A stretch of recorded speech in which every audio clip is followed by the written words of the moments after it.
Good morning, CLC. I invite everyone to just relax in this moment. If you feel so inclined, go ahead and take a nice, deep, cleansing breath, breathing in cool, calming oxygen. And as you breathe out all tension and stress. Take in another nice, deep breath, cleansing your body, cleansing your spirit. And as you breathe out, release all that no longer serves you. All negativity in your life, just let it go for now. Allow your body to just relax in this moment. And allow your mind to be here now. Universal love enfolds me. Universal wisdom inspires me.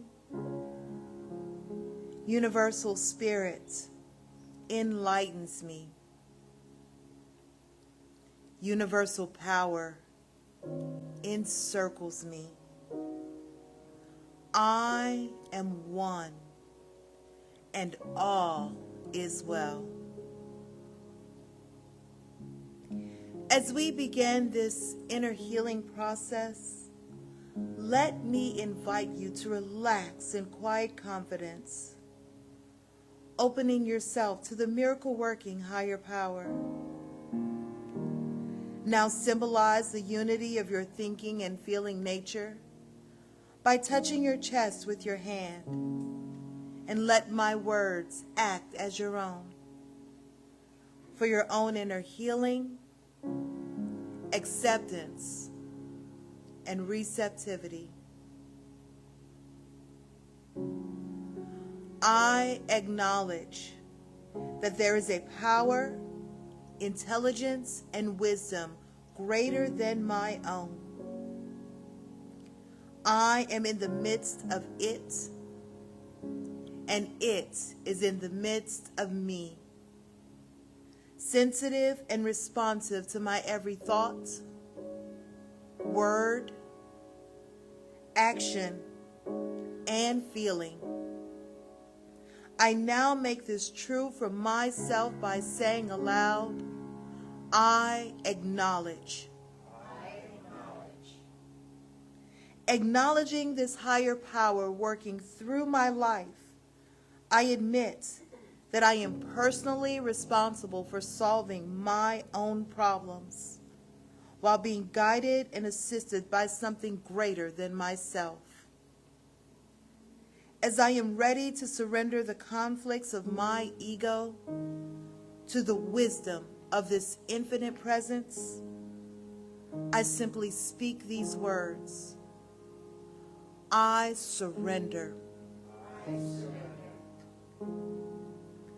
Knowing that forgiveness is the key to unconditional love and the feeling of heaven, I now unconditionally forgive anyone and everyone who has ever injured me in any way, real or imagined. And I now forgive myself for all of my mistaken judgments and their resulting actions. From my deepest level of understanding, I now say, I forgive. I forgive. Realizing that I continually experience the effects of my own thinking, I now choose to allow this higher power to recreate me deeply, filling my mind with thoughts that are only positive, constructive, loving, and beautiful. I call upon this divine inflow by stating aloud, I choose. I choose. I now center upon that one special idea that I'm willing to accept as real for me in this coming week.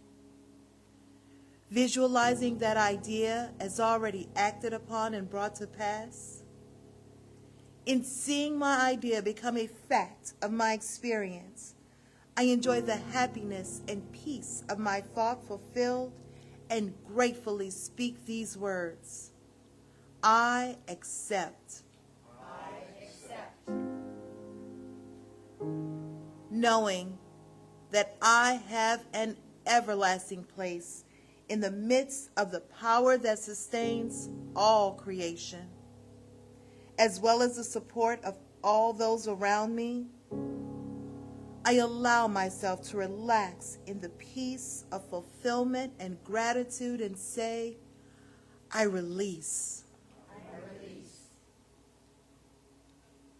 Now, in my mind's eye, I envision the presence of someone near and dear to me. This can be a friend, a family member, a teacher or mentor, someone who has touched my life in deep and loving ways. Someone who may not be physically present in the room this morning. I turn toward that image in my mind's eye and say, I'm grateful for the good in your life. I'm grateful for the good in your life. Now I open my eyes, turn to the world around me, and joyfully speak to anyone physically present in the room or virtually on this broadcast, and share in confidence and gratitude and saying, I'm grateful for the good in your lives. Grateful for the good in your life. This is, well, I'm not sure where this talk exactly is going to go. It's going to start like I ever am. Divinity at the doorway is an expression that Ernest Holmes uses a couple of times. So let's look at that. Divinity at the door. First thing you want to ask yourself, is it coming or going? Is it coming in that? Yes. Is it coming or going? Most of us are accustomed to think of it as coming in from outside. It's very useful to think of it as coming out from inside. That it's crossing the threshold from potential to actuality in our lives. Also, as Lisa just alluded to, divinity in the doorway. Divinity is the doorway. It's also the house, it's also the street, it's also the tree in the street, it's everything. But then there's consciousness, which is the recognition of the presence of divinity in your life as you. The conscious awareness of the presence of the deity in you and what you can do with this. And what you can do with it, you can do anything with it, but what I'm going to recommend today is go exploring. Because I was reading about how in 1995, Bill Waterston shut down Calvin and Hobbes. You remember Calvin and Hobbes, the comic strip? He drew the comic strip for 10 years, and he decided to consciously retire. A lot of times cartoonists don't. They hand off their work to other artists, you know, and things keep going. But he decided he wanted to shut it down. And he shut it down on New Year's Eve. The last cartoon, New Year's Eve, 1995 into 96. And he had 6-year-old Calvin, who was perpetually 6 throughout the 10-year run of the cartoon. Just like the Peanuts kids are still the age they were, you know. And his stuffed tiger Hobbes. Is this lost on... You know what I'm talking about, don't you? Okay, all right. I'm getting blank looks, or maybe it's just me. He's lost his mind. His stuffed tiger Hobbes, whenever grown-ups weren't present, came to life. And when they were present, he had little beads for eyes, and he just sat there, you know, like a stuffed toy. And in this last cartoon that he drew, there wasn't a gag, there wasn't a punchline, it wasn't something about putting something over on the parents, which very often it was about, or the teachers at school, you know. It was about, let's just go outdoors with our sled. It's winter. And let's just take our sled over the next hill and see what's there. Let's go exploring. Let's go exploring. And the comic closed out with that, which is a beautiful way to close it. And what they think he was saying, and maybe he said this in interviews since, was that now it's up to you to continue the story. I've taken this as far as I choose to take it. Now it's up to you. Where are you going to go with your imaginary friends? Where are you going to go with the power of imagination? Where are you going to take this out into the world? That's what happens when we cross that threshold, or we allow something to cross it into our lives. We go exploring. That's the point of this whole thing. Yeah, along the way there are certain specific outcomes that we choose. We choose to heal. Then we choose to prosper, and we choose to harmonize. But beyond all of that, I always come back to Ernest Holmes' statement in the Sermon by the Sea that demonstrating a dime is good if one needs it, and demonstrating freedom from a pain is certainly good if one has it. But beyond all this, in the tabernacle of the Almighty, in the banquet hall of heaven, in the temple of the living God, there is something beyond anything you and I have touched. And that's over the next hill. That's over the next hill. And that's our work. That's our work in the world, is to be these intrepid explorers in spirit as we are. So, around 136 BCE, I think it was. I'd have to look at my notes, but I'm consciously resisting that. In the, they're calling to me, Jesse, look at us. No, I don't want to. You can't make me.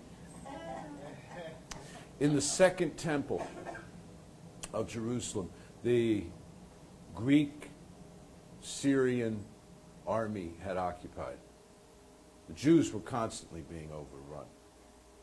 And they fought back without much success until a fellow named Judah of the Maccabees, the Maccabee clan, or the Maccabee tribe, or the Maccabee family, the Maccabee subset of the population, got involved.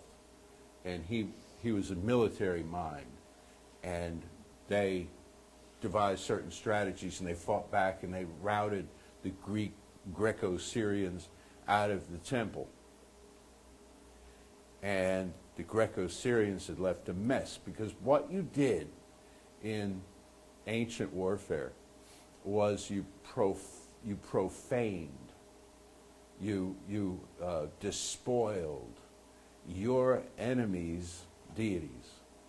This is why you'll see statues from antiquity with noses lopped off, you know, is it removes some of this power. It's demoralizing. And if you can't do that to their deities, you co-opt them and you make them your own. More on that another time.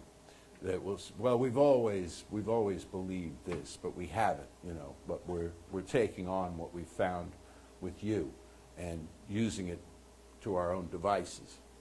Well, so they'd left a mess in the temple, and then there's the miracle of Hanukkah, which is that oil, olive oil, as a matter of fact, that was supposed to last one day actually made it 8 days and nights. I'll pause the story there and tell you, when I was in nursery school I went to, most of the other little children were Jewish. And so at times like Hanukkah, everybody would participate in Hanukkah stuff, which I don't really remember because I was like 3, 4, you know. But it was fun. And also because my birthday's in early December, I kind of conflated it with that. And then, because Christmas comes toward the end of December and then New Year's after that, I thought it's just party time. All of December is just about, woo, you know. And a lot of grown-ups today who are not of the Jewish faith conflate Hanukkah with Christmas, and kind of like it's the Jewish Christmas, which it couldn't be further from. It's a very minor holiday in Judaism. But anyhow, I was introduced into a child's version of this with dreidels and gelt and stuff when I was very small. And then when I went to grade school, the grade school I went to was probably maybe a third of the students were Jewish. And so these traditions, continued. And so it's kind of lived, and eventually I got clear on what it was and what it wasn't, and also how it wasn't really all about me.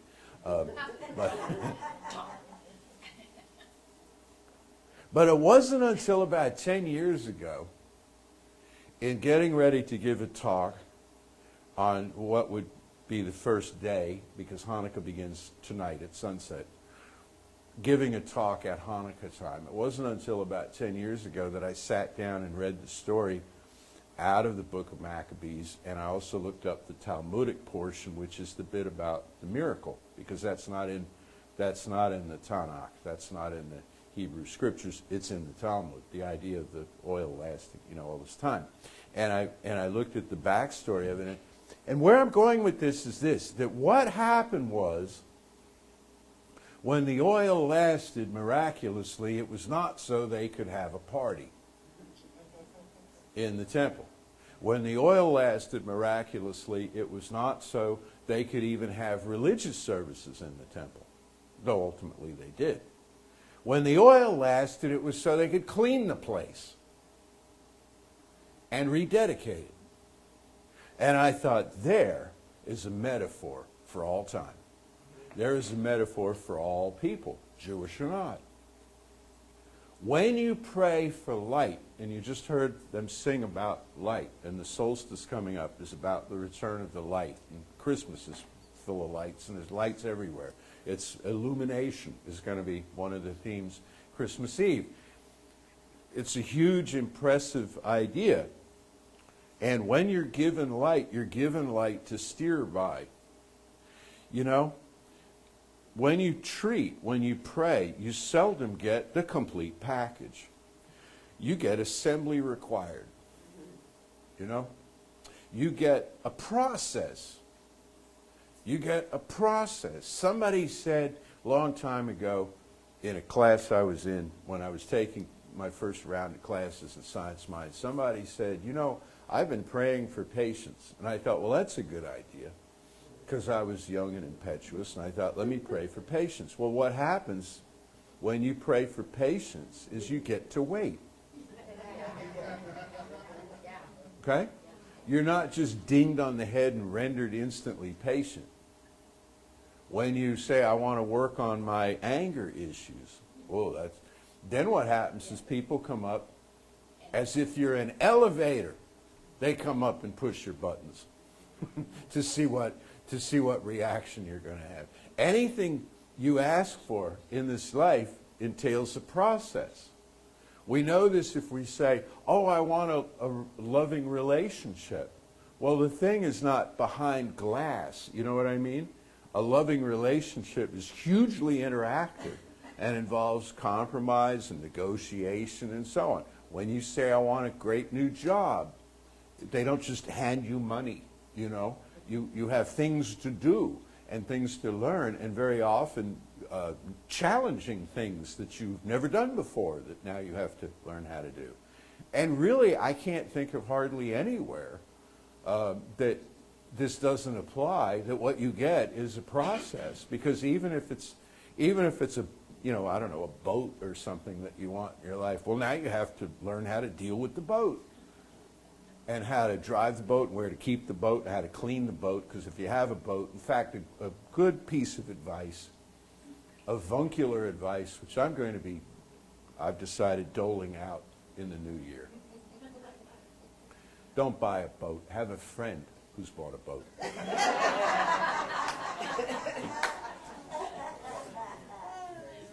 They require a lot of cleaning and a lot of maintenance. Better they should do it. Let them wear their little Captain and Tennille hat, wear their little hat and have their little flag and stuff.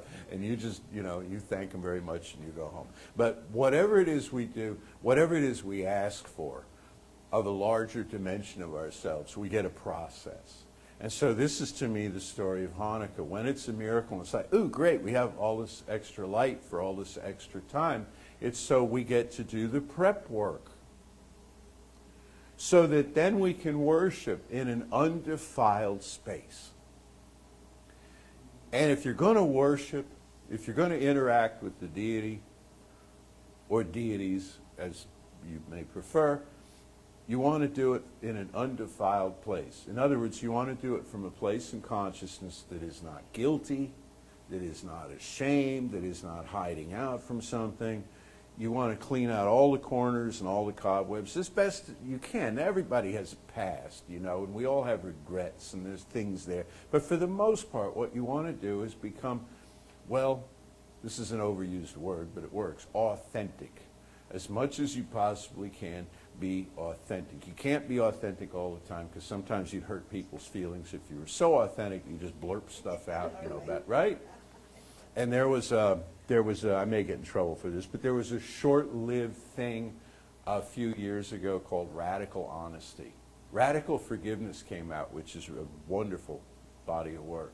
And it was followed shortly by radical honesty. And radical honesty made it about 3 months in the literature. Because radical honesty was you went up to people and you told them exactly what you thought. And, the divorce rate spiked and people were, it was because you got a couch thing. Plus, radical honesty is like, how do I know what's going on with you? All I'm describing is my experience. And so if you go up to somebody and you just read them to Christmas about how they are, it's coming from your own background, probably 60-40, Primarily it's on your side of the ledger. So being fully authentic doesn't mean being brutal. In fact, I think it was Franny Leibowitz said one time, she said I love her work. Do you read her, the humorist? She said there's no such thing as brutal honesty. She said there's brutality and there's honesty. Well, being authentic, and I just wrote a thing about this, and I certainly didn't invent the idea. Brene Brown is all over it, before her Harriet Lerner, and lots of other writers talking about being authentic.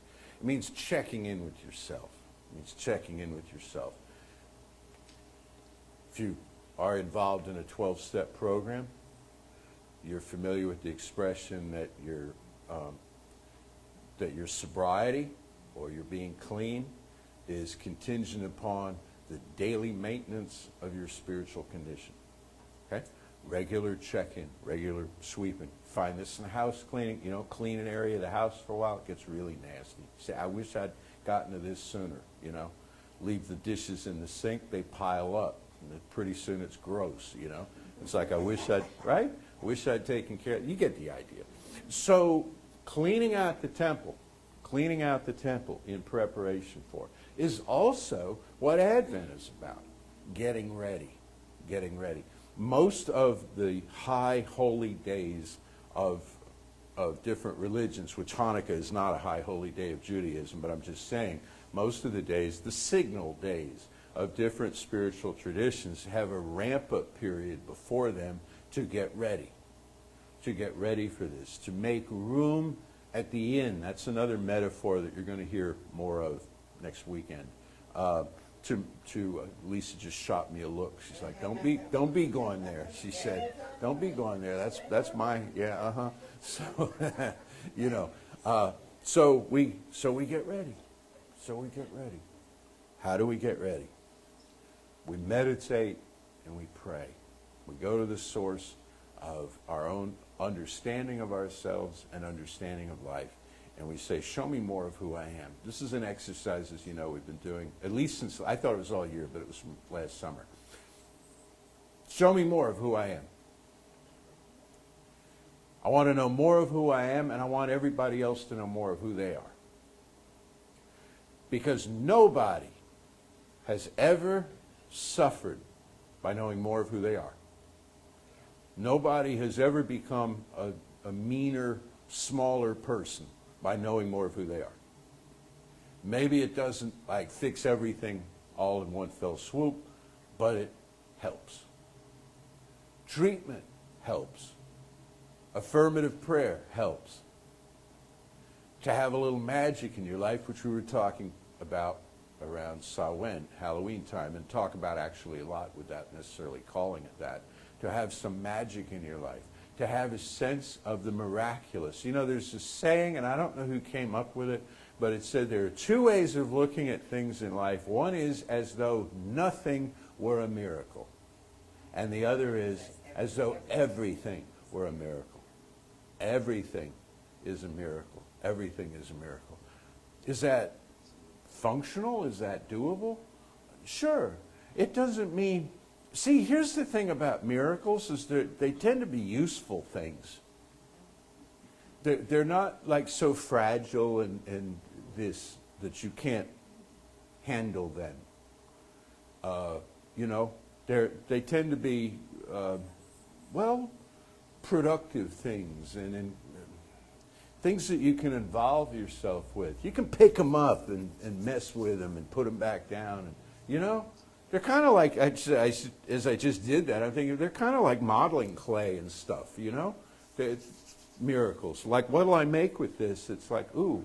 Or a tree like this, which is a miraculous thing. And you look at it, and how many different symbols are on that tree? How many different evocative feelings are coming out of that tree to each one of us? So you listen to the music that you just heard and are going to hear, and how much does that evoke from within you? To choose to look at everything as a miracle, you can't do it all the time probably, but it's more useful by far than to think that nothing is a miracle. And if you try to split the difference, what I found is you say, well, some things are miracles, but most things aren't, or, you know, you work out a percentage there. You tend to drift over into the side of no. You tend to drift over into the side of rationalism, empiricism, which are not awful things at all, but they can be very limiting, very constricting to a spiritual life. Is that everything has an explanation, right? Were you taught that everything has an explanation, and if you just look hard at it enough, it'll have an explanation, and all the magic will drain right out of the thing? Because it's all wires and, you know, gizmos and stuff. It's like the wizard behind the... How many different stories can we bring in today? But it's like the wizard behind the curtain. The curtain, Toto or whatever, pulls the... You know, and there he is with the pulleys and all of this. And, you know, and here I thought. Well, pulleys are magic. Engineering is magic. I mean, all of it is. If you choose to look at it that way. If you choose to look at it that way, then you're enchanted. And I cannot recommend enchantment enough. You know what enchantment literally means? Surrounded by song. Surrounded by song. Surrounded by the music of the spheres, you know? To live in a space of enchantment. And you can be fully functional as an enchanted. More functional. More creative. I read another piece this week I thought was great. It said, people are trying to be productive. Especially now at the year ending, you know, we're setting our goals and resolutions. We can't wait to move on. That's another thing I'll get to in a second. I have a rant about that. But I'm going to be more productive. And someone, I don't remember who, said, instead of being more productive, try being more creative. Because if you're more productive, all you're doing is producing. But when you're creative, you're creating. And there's a difference. Production sounds like, I want to put the word mass in front of it.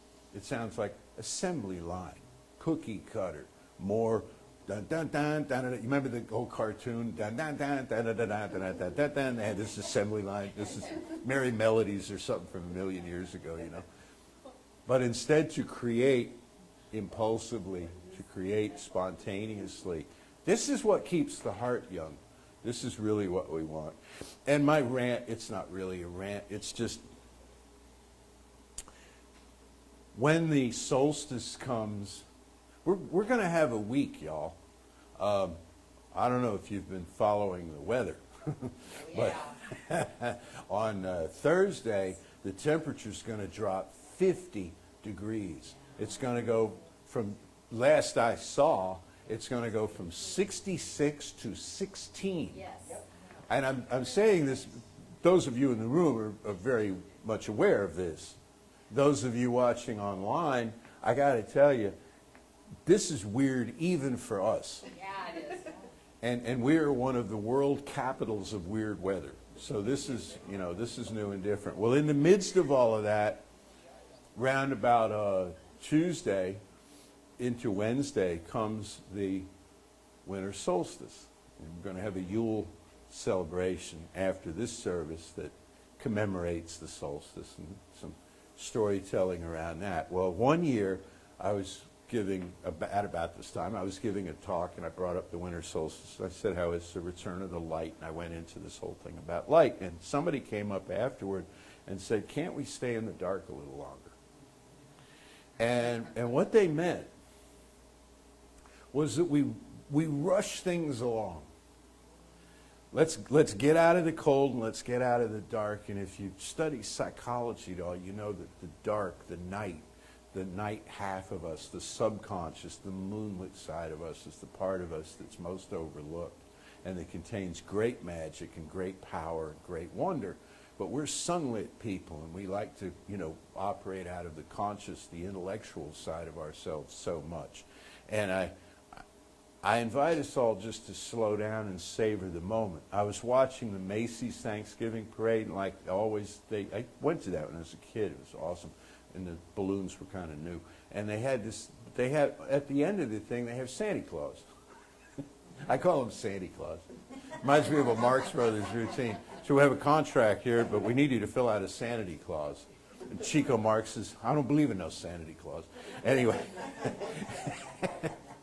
But at the end of the parade, here comes Santa Claus. And now it's the Christmas season.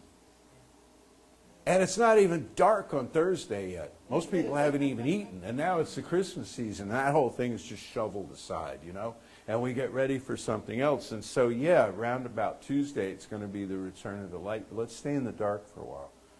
Let's stay in the mystery. It's where you can see the star that offers the guidance. It's in the daytime sky, too, but you can't see it as well. And that's going to be my part of the talk next Saturday night. So, savor the moment, be in the moment, doing what? Doing cleaning. And finally this, what is your role? Do you have the mop? Do you have the bucket? Do you have the Roomba? They need a Roomba in the temple. What do you bring to it? Clear your own decks first. Look at within yourself, say, who do I need to forgive? Like I got into last week and often do, it's very difficult to compartmentalize consciousness. In fact, it's really impossible. To say, well, I'm going to treat about great good for me while still holding on to my resentments and regrets as forcefully as ever I did, That just doesn't work because they bleed over into the new word that you're speaking.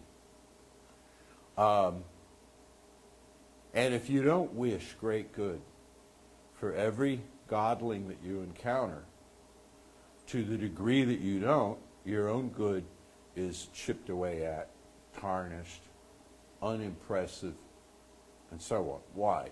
Because consciousness is the threshold. Consciousness is the outside and the inside. Consciousness is all there is. And whatever we believe, as Emerson put it, whatever we fear, whatever we try to hide, he says the whole earth is made of glass. The whole earth is made of glass. When it comes to consciousness, other people might not figure out what's going on, but the field of consciousness into which our thoughts go holds us to account through the principle of cause and effect. Cause and effect doesn't say, oh, you don't mean to cause that. oh, whoa, we'll hold up here, and you get a freebie, for what? No, cause and effect. If the thing ever works, it always works. It's working on everything that we're giving it. So we want to cleanse the self as much as possible so as to be able to have the clear worship. And worship is a word we don't use a lot in this teaching because it sounds kind of mainstream and dualistic and all. But what it really means is to find worth in. To find worth in. What you worship is what you find worth in, And you only find worth in something if it has a home in you. A mental equivalent, you see, where you recognize. That's why they say beauty is in the eye of the beholder. Worshipfulness is in the heart of the beholder. So I wish you a very happy Hanukkah. We're going to enjoy a Hanukkah song here in a minute. And I invite you now just to close your eyes and know with me that there is one life, one power, one Father of lights, one Mother of earth, and all things thereon. This life is my life right now. And it is outside and inside. It is above and below, before and behind. I relax into this life. Let it live out its purpose through me. I participate in the healing of the world and all life everywhere by cleansing myself of any unworthy motives,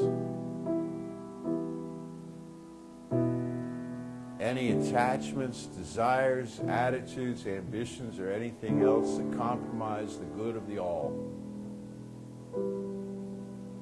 I bless and lift up and sanctify all living things in my mind and heart. When I am wrong, I promptly admit it. I am open to good counsel.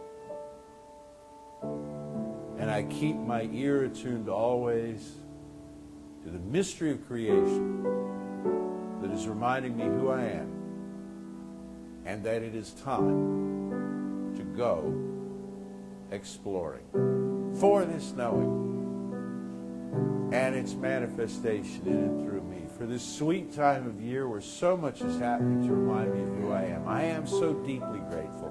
I release this word now into the infinite, calling it done, and so it is. So it is.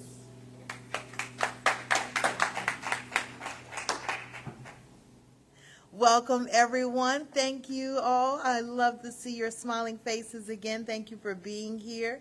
Thank you for being a part of this service. Thank you for your love, your energy. Thank you for your monetary donations.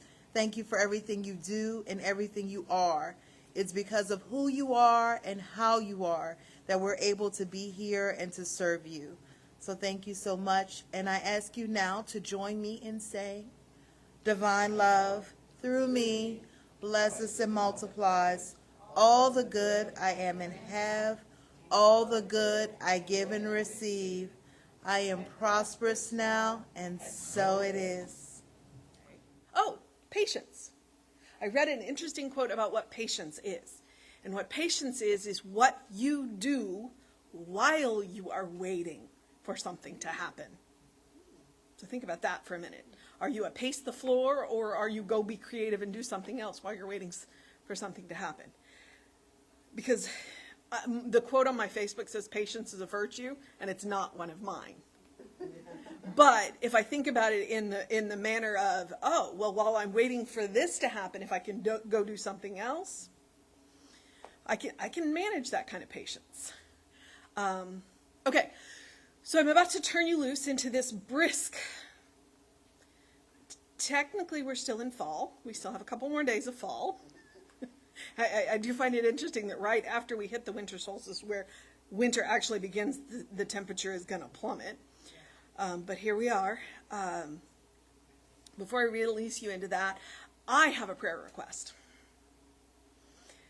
My father is having surgery tomorrow. So is Ruth. And so I know that there are other people who are having surgery. And there are going to be a whole lot of people having surgery that we don't know.